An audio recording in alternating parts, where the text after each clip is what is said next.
Often I hear a lot of times girls tell me that they have to be very careful about sexual predators and how when they walk there's this fear and they have to constantly be thinking of all the different ways which they have to protect themselves from sexual predators.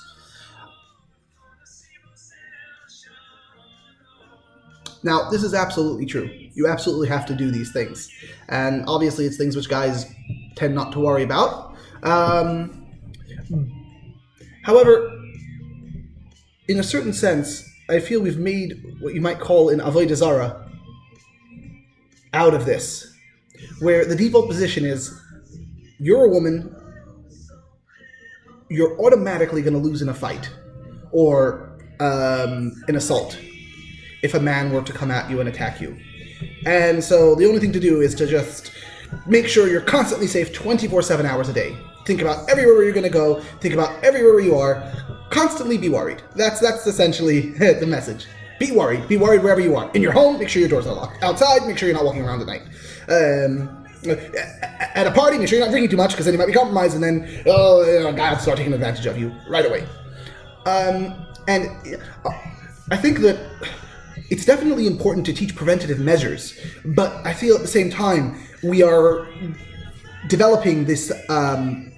What's the word? It's kind of like an evolution when you have things such as turtles and snails, which they create an incredibly hard shell, and they're able to withstand everything because we have good defense. We have defense everywhere. Our shells are so hard, animals can't crack us because we're just so tough, and anything happens, just recede back into the shell and make sure that nothing can touch us. And evolutionary speaking, this has not been a winning strategy, partly because when you just recede into your shell, when all you work on is defense, when the only thing which you believe you have is, okay, I'm soft and I'm squishy and I'm more or less useless, so the only thing I have is just sit inside a shell and just hide inside there the whole time.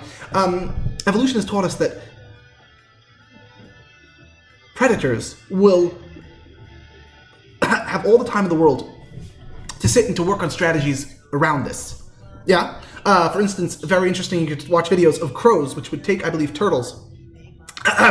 And they would actually lift them, crows or seagulls, I forget which one. But anyway, they would actually lift them and drop them from very high heights. And as they would fall, they would generate more and more speed, especially turtle shells are pretty heavy.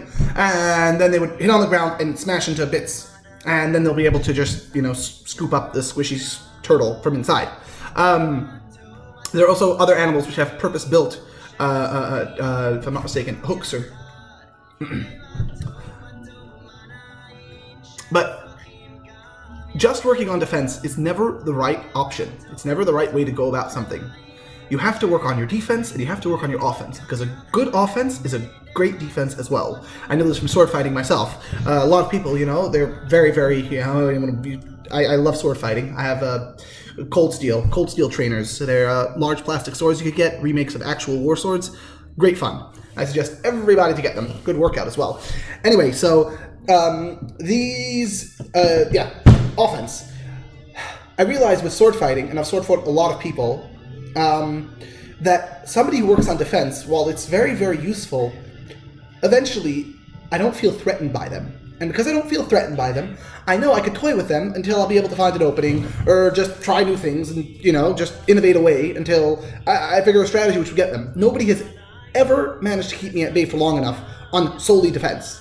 And I believe this is true in every aspect and element of life, Just defending what you have never works, It happens on the micro scale in terms of individuals, and it happens on the macro scale, for instance, very large companies, and you'd only show you so many big companies which just go out of business because all they did was defend what they have, and they just never learned to innovate, never learned to get on the offense, get out there and just build the next big thing. Because companies, they find a customer base and they learn to make that base happy, and then they just get stuck with that one customer base. And then when the new disruptive technology comes out, they just can't catch up to it. They're miles behind, and they've lost the battle before it's even begun. Did you know Kodak was the first one to make the digital camera?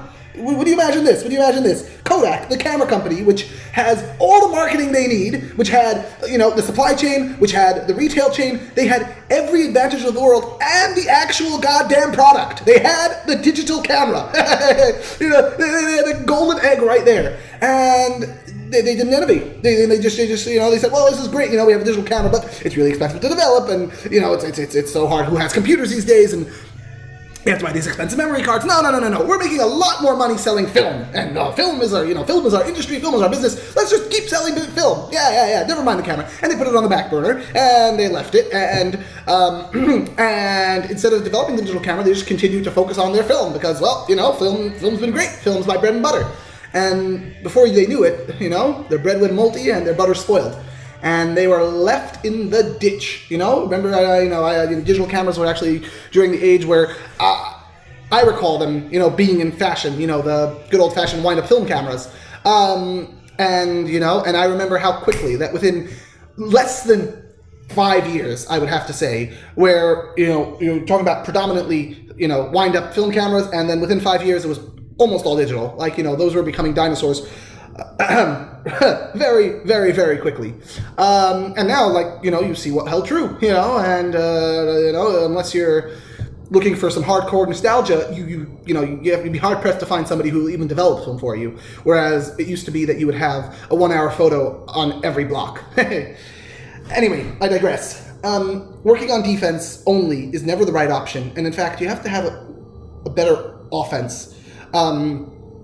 That's really, truly what we have to do. And I think that this boils down to our culture, where we shouldn't just teach women to, just be careful. Just whatever you do, just be careful. And you're helpless and you're weak. And so the only thing we should have is a defense. We have to teach women to be strong, and I mean actually strong, Teach them to carry on them, to learn how to be an effective combatant, to show the world that we won't be pushed around and come at me at your peril, Understand that I have a monster inside which I'm willing to unleash should you go there, You decide to treat me with indignity, you decide to threaten me, you decide to invade my personal space, to abuse my body, I'm going to come at you, and I'm going to come at you strong and hard, and it's going to hurt. You will pay a price, No, you're going to end up with a broken limb or a busted jaw.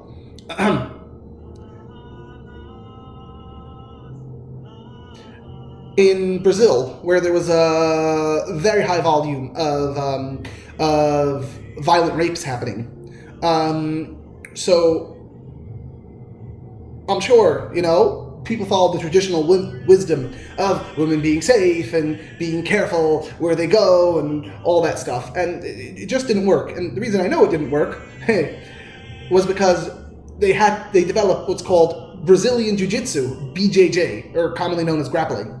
And the reason why it was developed was because the women had to literally figure a way, okay, I can't live my life being cooped up at home all day with 10 blocks on my door and not going out. However, obviously, if I go out, I'm going to be, I run the risk of an altercation or, a predator trying to assault me.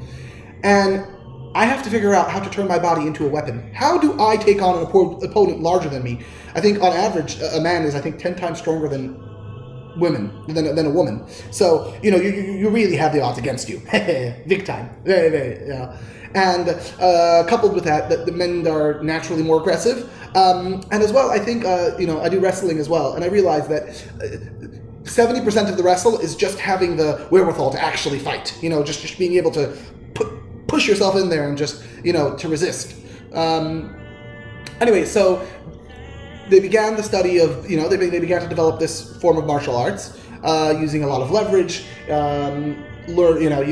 using basically every advantage in the book in a small size. When I do grappling, I realize that larger opponents could be easier to get around, and smaller opponents are way harder to pin down, where I feel like they, can largely have a much easier time maneuvering, even though I do have the strength and size advantage on top of them. But it's been successful. Brazilian Jiu-Jitsu is probably one of the most practiced martial arts in the world. It is hyper effective in the professional fighting rings like the UFC. It's also a hell of a lot of fun. You guys should definitely try it out. But it's also wonderful knowing that I'm strong enough to take something on that comes at me. I'm able to fight back, you know?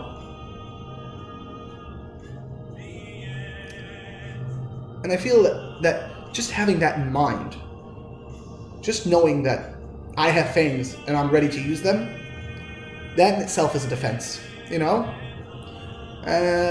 We see it in the wild a lot as well. Animals, more often than not, have intimidation tactics, which they use to avoid altercations.